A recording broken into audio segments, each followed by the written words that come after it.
Allô tout le monde, j'espère que vous allez bien. Donc, on se retrouve dans un nouvel épisode de podcast ce matin. Puis ce matin, j'ai eu envie de venir aborder une question qu'on me pose régulièrement en rencontre.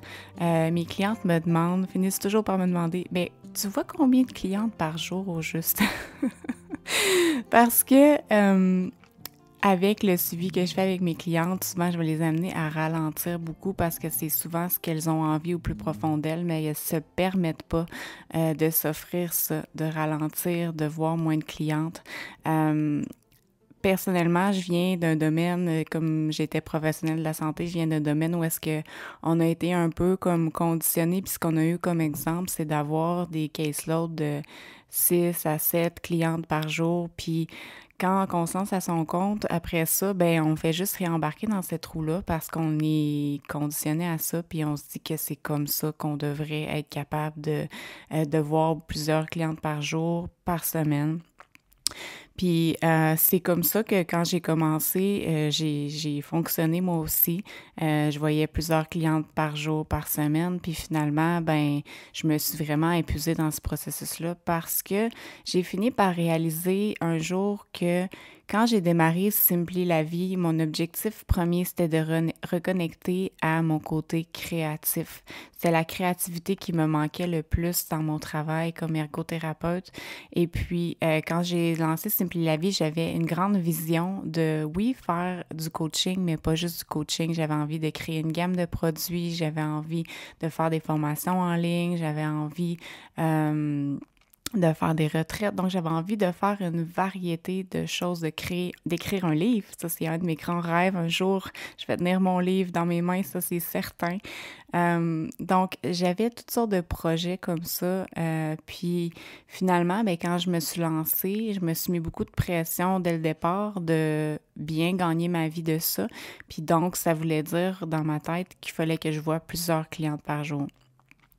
Donc, au début, en effet, j'avais un caseload très plein, comme tous les professionnels de la santé, malheureusement, qui sont dans ça.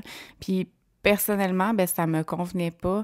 Je dis malheureusement, puis dans le fond, c'est pas malheureusement, je veux dire, il y en a qui sont très bien là-dedans, puis que justement, c'est aligné pour eux de voir plusieurs clientes par jour. Mais ça l'était pas pour moi, mais je me donnais pas cette permission-là. Puis un jour, ben, je me la suis donnée. J'ai décidé que j'avais pas envie d'avoir plusieurs clientes par jour, puis j'ai diminué à une seule cliente par jour.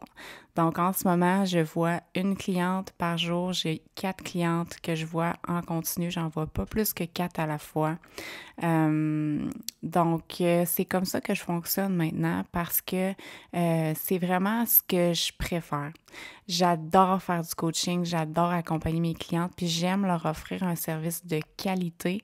Donc, c'est pour ça aussi que j'ai décidé de prendre moins de clientes parce que je veux que quand je travaille avec ma cliente, que je puisse être là à 100% pour elle. C'est pour ça que j'ai ma messagerie vocale aussi pour être constamment présente pour répondre à leurs questions. Donc, j'avais vraiment envie, puis c'était mon mot-clé en 2022, je crois. C'était le mot qualité. J'avais envie d'offrir davantage de qualité. Et puis, c'est ce que je me suis offert. Puis, c'est souvent ce que mes clientes, au fond d'elles, ont vraiment envie. Ont envie d'avoir moins de clientes, puis ont envie d'avoir plus de temps pour leurs autres idées, leurs autres projets créatifs.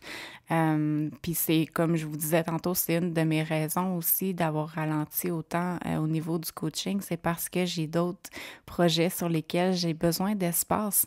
La créativité, ça demande beaucoup de se permettre d'avoir du temps pour prendre soin de soi, aller en nature, ralentir, contempler, consommer un petit peu d'informations, mais surtout s'inspirer, en fait, je veux dire, de toutes sortes de sources d'informations, mais surtout d'avoir des moments, justement, dans le silence, des moments où est-ce que, justement, on est complètement déconnecté de la technologie, des moments où est-ce que, justement, on peut profiter de notre vie, puis, justement, s'inspirer de ce qui se passe autour de nous, puis laisser émerger à l'intérieur de nous qu'est-ce qui a besoin de sortir.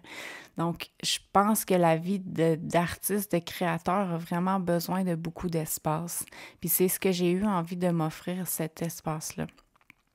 Puis je peux comprendre que ça peut vraiment faire peur quand on fait ce choix-là parce qu'en effet, avec ce choix-là, ben au départ peut venir une baisse de revenus. Je vais être très honnête avec vous, quand j'ai fait ce choix-là, j'étais très consciente que j'allais pas faire autant d'argent. Mais c'était ce que je voulais, dans le sens que c'était ce que je souhaitais. Je souhaitais vraiment pouvoir atteindre mes rêves, qui étaient d'écrire un livre, qui étaient d'avoir une gamme de produits, qui étaient de toutes ces choses-là que je vous ai nommées tout à l'heure. Donc, puis ça a été le plus beau cadeau que je me suis fait, de me permettre de ralentir de cette façon-là. Parce que je me suis vraiment rendu compte dans la dernière année que l'objectif premier quand on se lance à notre compte, c'est de se sentir libre, de se sentir qu'on a justement la liberté de l'horaire, sur notre horaire, qu'on a la liberté de faire ce qu'on a envie de faire, d'être qui on a envie d'être. Puis pour moi, ben, ça passait beaucoup par la créativité, de pouvoir créer davantage de nouvelles choses. Et puis, j'étais pris dans le moule du coaching, qu'il fallait absolument que je voie plein de clientes pour bien gagner ma vie de ça. Mais je me permettais pas de croire que, hey, je peux ralentir, voir moins de clientes. Oui, mes revenus vont baisser un peu pour un instant, mais après, je vais avoir cet espace-là pour créer d'autres produits, d'autres éléments, d'autres sources de revenus qui, oui, peut-être vont prendre un peu plus de temps, mais si je me donne pas cet espace-là, ça arrivera juste pas. Ça arrivera jamais, puis je vais le regretter. Je vais le regretter, puis oui, je vais peut-être avoir un très bon revenu, puis je vais bien vivre de ça, puis bon, je vais pouvoir me payer ce que je veux quand je veux, puis toutes ces choses-là. Mais est-ce que c'est vraiment juste ça que je souhaite, atteindre ce succès financier-là? Non. Financier-là, non, pas du tout. Puis c'est ça que je me suis rendu compte dans la dernière année, c'est que au-delà de bien gagner ma vie avec mon entreprise, j'avais pas juste envie de bien gagner ma vie. J'avais envie d'être passionnée par ce que je faisais. J'avais envie d'être excitée de me lever le matin par la journée qui m'attendait, puis je l'étais plus vers la fin parce que pour moi, personnellement, comme j'ai besoin de variété dans mon horaire, j'ai besoin d'espace pour prendre soin de moi, j'ai besoin d'espace pour ma créativité. Donc, c'est tous ces éléments-là que je me suis offert dans la dernière année et puis c'est le plus beau cadeau comme que j'ai pas pu me faire. Donc, si vous écoutez cet épisode-là, probablement que vous aussi, vous avez cette question-là de dire « Hey, mais moi aussi, j'ai envie de ralentir. » Ben go, permettez-vous-le.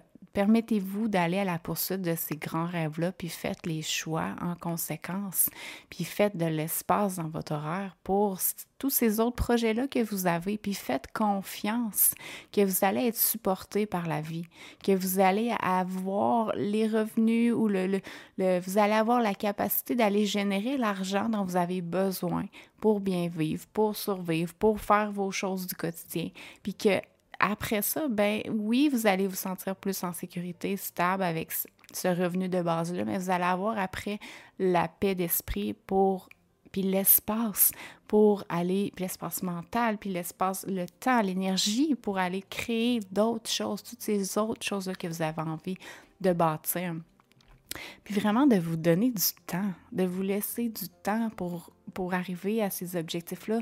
C'est quand on a des grandes visions comme ça, avec plusieurs éléments qui rentrent en compte, on peut pas s'attendre à ce que du jour au lendemain, ça se concrétise. Il faut être doux envers soi, être patient, être indulgent.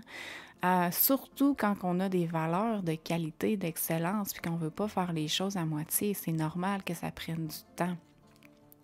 Donc voilà, je pense que je vais conclure là-dessus aujourd'hui. J'avais envie de répondre à cette question-là. Je sais que ça va sûrement faire du bien à beaucoup de gens qui se donnent pas cette permission-là. Donc aujourd'hui, je vous donne la permission de ralentir, de voir moins de clientes si vous n'avez pas envie d'en voir autant, puis de vous accorder l'espace et le temps nécessaires pour travailler sur vos autres projets créatifs, puis pour vraiment suivre votre joie, puis qu'est-ce qui vous passionne en ce moment. Donc, merci encore une fois d'avoir été à l'écoute. N'hésitez pas à laisser un like, un commentaire, à m'envoyer vos questions si vous avez des questions qui émergent suite à l'écoute de cet épisode-là.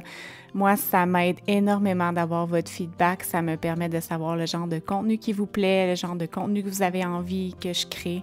Donc, merci infiniment à l'avance et puis je vous souhaite une belle semaine et je vous dis à bientôt. Bye tout le monde!